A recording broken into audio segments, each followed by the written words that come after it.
महाभारत के वर्ण पर्व और विराट पर्व के कथानुसार पांडव जुए में सब कुछ हारे। अपना सब कुछ, संपत्ति, राज्य, राजपद, सब कुछ हार के वनवास को स्वीकार किया और अर्जुन चले कठोर तप करने। पहले पशुपाश से मुक्त होने के लिए पशुपति का आराधना किया, फिर पाशुपत नामक अस्त्र प्राप्त हुए, फिर इंद्रलोक गए और वहां से दिव्यास्त्र इकट्ठा किए।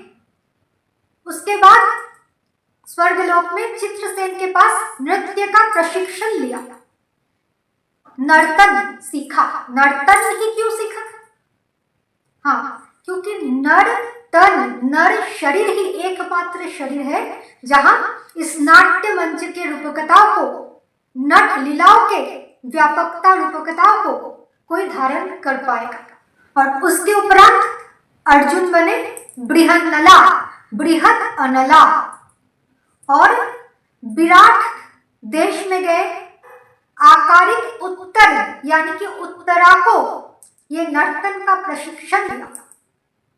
अब इसके विस्तार में वेदांत तत्व में प्रवेश करते हैं।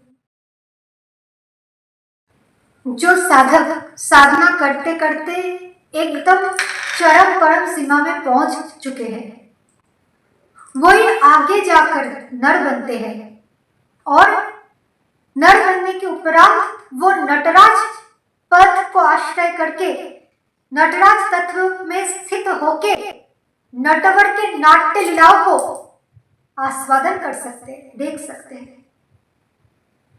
देखिए, कोई भी साधक जो साधना कर रहे हैं भिन्न भिन्न भावों के आश्रय लेते हुए साधना करते हैं।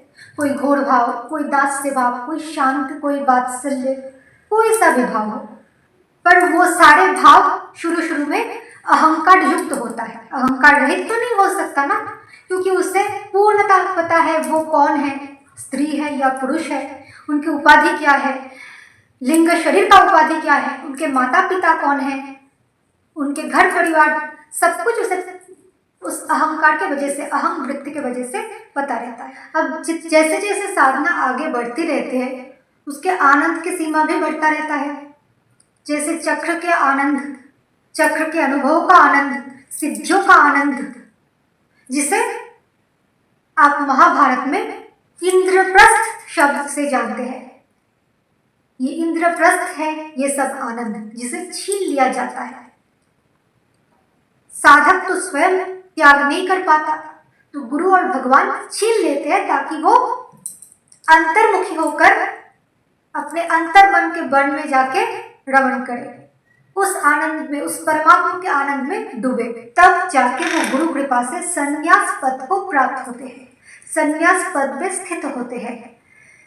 तब गुरु रूपी नटराज अथवा पशुपति, पशुपाश, पशु मतलब जीव, जीव पाश से, भव पाश से मुक्त करते हैं, जीवत्व से मुक्त करते हैं। देखिए, पुरुष सूक्त के अनुसार देवा यद यज्ञ तद बनाय बदनन पुरुषः पशु, पुरुष को ही पशु कहा गया। एकमात्र पुरुष जो अपने को उलझाकर पाश में, जीवत्व के पाश में, जीव रूपी पाश में बद्ध दशा को प्राप्त हुए, बंधन स्वीकार की, तो अंत में पशुपति द्वारा पशुपाश से, जीवत्व से मुक्त होने के उपरांत जो संन्यास स्थिति आती है, उसी अवस्था में वो इस चित्रित जगत को, नाट्य मंच को समझ सकते हैं, धारण कर सकते हैं।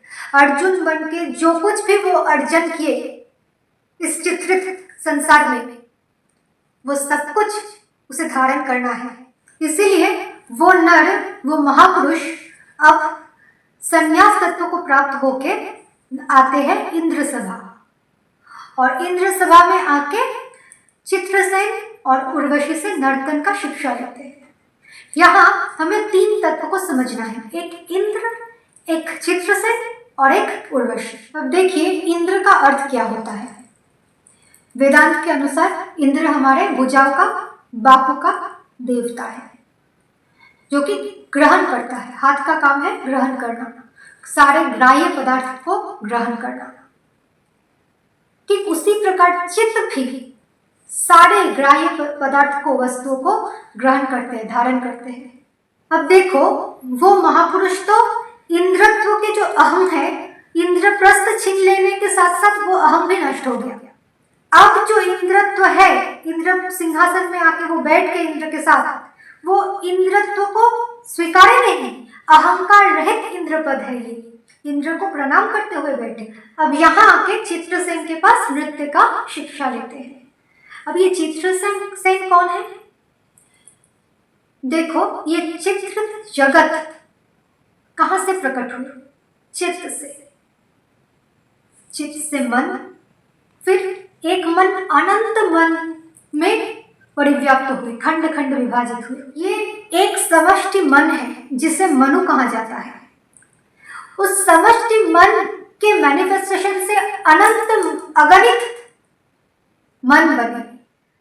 तो वो एक ही समष्टि मन की कल्पनाएं, अनंत मन व्याष्टि रूप में है, वो जो अपने में समेट लिया, सारे उस कल्पित मनों को जो अपने में समेट लिया पुनः, उससे कहते हैं मनु। और उस मनु स्थिति में ही वो पुनः चित्त को, यानी कि अंतःकरण को दोबारा महान में अथवा विराट में लय करने के लिए चित्रसेन बन के ये नर्तन को धारण करते हैं, अथवा चित्रसेन के पास नर्तन का शिक्षा लेते हैं, यूं कह सकते हो। और उस समय ही प्रकट होता है उस नर शरीर के अंदर पहला अवतार मत्स्य। मैं स, मत मैं और मेरा स वो, मैं ही वो, मत्स्य रस रूप, रास रूप। तो जो आप पुराण में, शास्त्र में पढ़ते हैं ना कि मत्स्य अवतार ने वो प्रलय के समय मनु को रक्षा किए थे, तो ये स्थिति है वो मनु स्थिति। अब तीसरा तत्व है उर्वशी। उर्वशी के पैर के चाल फॉलो करके वो नृत्य सीखी। सारे ऊर्ध्वलोक जिनके वश में है वो तत्व उर्वशी। तो उस सारे ऊर्ध्वलोक के तत्व को धारण करते हुए उसे पता चला उस गायत्री अथवा छंद का, छंद ज्ञान यानी कि काल का ज्ञान। पैर जो है गतिशीलता है, और गतिशीलता का अर्थ है काल। तो काल के ऊपर विजय पाने का एक प्रक्रिया कहो, पैर के चाल फॉलो करना अर्जुन का उर्वशी के नृत्य कला की। और पैर के चाल के साथ आता है हाथों का मुद्रा, जैसे यह है शुचि, इसका अर्थ है शासन करना या फिर पवित्रता या फिर उपदेश शिक्षा आदि। ये है अलापद्म का, यानी कि आलाप, परिचय करना आत्म तत्व के साथ। और नारायण मंत्र जब सिद्ध होने से, अष्टाक्षरी मंत्र जब सिद्ध होने से ये मुद्रा अपने आप बनता है।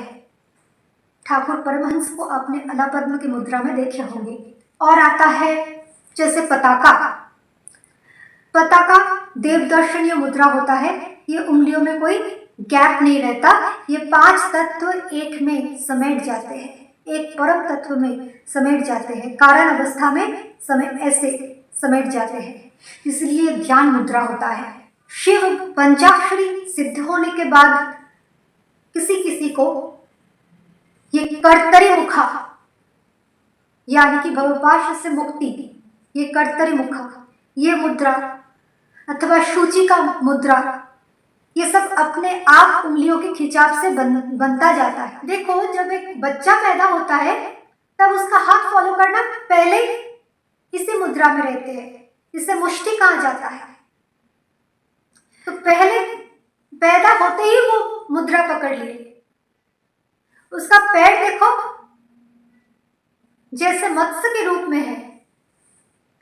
मत्स्य मतलब रसग्राहिता, और शास्त्रीय नृत्य में हमारा पैर भी ऐसे ही रहते हैं, मत्स्य की भांति, रसग्राही अथवा रासग्राही। अब जब कोई मरता है तब उनके उंगलियां रहता है ऐसे, बच्चे का रहता है ऐसा, मतलब पूरे प्रपंच को पकड़ के रखे, माया मोह के जगत को पकड़ के जन्म लिए, पैदा हुए, और जब मरते हैं ऐसे, यानी कि पंच तत्व बिखरे हुए हैं, समेटे नहीं। तो इसका अर्थ ये जो गैप है, इसके द्वारा वो देहांतर को प्राप्त हुए, सूक्ष्म राज्य में गए, फिर आवागमन उनका चलता रहेगा जब तक न पताका में आए। एक ध्यानी, एक जोगी, एक महापुरुष जब देह छोड़ते हैं, वो उससे पहले ध्यान मुद्रा में जाते हैं, महासमाधि में जाते हैं, तो पताका मुद्रा पकड़ के जाते हैं, या फिर हंसास्य मुद्रा, शिव की कोई सा भी मुद्रा पकड़ते हैं जिसमें गैप ना हो। ये पंच तत्व समेट गया है, यानी कि अपने अपने कारण में लय हो गया है। तो ये सारे मुद्राएं इंद्रलोक से शुरू होते हैं, प्रकट होते हैं, और ब्रह्मलोक तक जाके समाप्त होते हैं। ब्रह्मलोक यानी कि विराट नगर। संन्यास के 5 विभाग होते हैं, कुटीचक, बहुदक, हंस, परमहंस और अवधूत। ये अवधूत स्थिति में वो महासाधक बृहन्नला बन के, यानी कि बृहद अनला, व्यापक अग्नि, जिसमें सारे अनंत करोड़ों जन्म के संस्कार मिट जाते हैं अहम सहित, और लिंग शरीर के पुरुष अथवा स्त्री का उपाधि भी क्षय हो जाता है। तब कोई घोड़ी नहीं रहता, उस अघोर अवधूत अवस्था होता है नर्तन को धारण करने का, विराट पे लीन होकर। जैसे शिव ने तांडव किया सती के देह त्याग के उपरांत, सती रूपी अहम तत्व महान अग्नि में, बृहद अनल में, संन्यास रूप में जल गए, भस्म हो गए। तो एक निर्विकार वेदांत तत्व शिव उस समय नर्तन प्रकट हुआ, तांडव प्रकट की। तो वेदांत प्रतिपाद्य निर्णय ये हुआ, वेदांत का जो सार अथवा अंतिम स्तर है वो है नर्तन। और तब उनका भाषा ही होता है ताल, सूर, छंद, लय, प्रलय से पूर्व लय। एक एक चीज अपने अपने तत्व में मुद जाते हैं, लय हो जाता है। शब्द, रूप, रस, गंध आदि जो तन्मात्र अपने कारण तत्व तामस अहंकार में जाके लय होता है। मन, बुद्धि आदि राजस अहंकार में जाके लय होता है, और सारी इंद्रिय अधिष्ठात्री जो देवताएं हैं वो सात्विक अहंकार में जाके लय होता है, और सारे तत्व जाके विराट में, महान में लय होता है। तब जो बचता है, बाकी शेष जो रह जाता है, वो सिर्फ रहता है लय। अब सारे तत्व एक मुद्रा में मुद गए। मुद गए मतलब समेट गए। किसमें? आराम में। रा, मुद, रा, आराम में समेट गए। और वो महापुरुष तब एक कछुए की भांति अपने को अंतर्मुखी कर लेते हैं, रूप, रस, गंध आदि तन्मात्र से बाहर निकल के। यदा संहरते चायं कुर्महंगानि व सर्वशः इंद्रियाणि इंद्रियार्थे व्यस्तस्य प्रज्ञा प्रतिष्ठिता। तो तब जाके वो प्राज्ञ पुरुष बनता है, और उसके अंदर दूसरा अवतार होता है कूर्म। अब मत्स्य और कूर्म लीला इस स्थिति में एक साथ चल रहा है। मत्स्य रसग्राही अब स्वयं को स्वयं ही आस्वादन कराए, स्वयं ही सब कुछ बने। और कुर्म जब चाहे अंतर्मुखी रहे, जब चाहे बाहर आए आत्मपद में स्थित रहकर रूप रस उसे स्पर्श नहीं कर पाएगा। आत्मन्यवत मना तुष्ट, वो स्वयं में स्वयं संतुष्ट है उस समय। जैसे मैंने पहले बोला था कि उस महापुरुष के अंदर तब सारे मन और मनवंतर का अधिपति स्तर मनु स्थिति विराज करते हैं, अथवा मनु स्थिति में वो विचर रहे हैं, और उनके दिव्य शरीर तब बनता है आकारिक उत्तर रूपी उत्तरा। आकारिक उत्तर को उत्तरा शरीर कहा जाता है। तो जहां से वेदांतियों के वेदांत का साधना शुरू होता है, अथतो ब्रह्म जिज्ञासा, यहाँ पे आके उत्तरा तत्व पर आके परिपूर्ण ब्रह्मांड के ज्ञान हो जाने पर ये वेदांती कहलाता है, वेदांत की साधना परिपूर्ण होता है।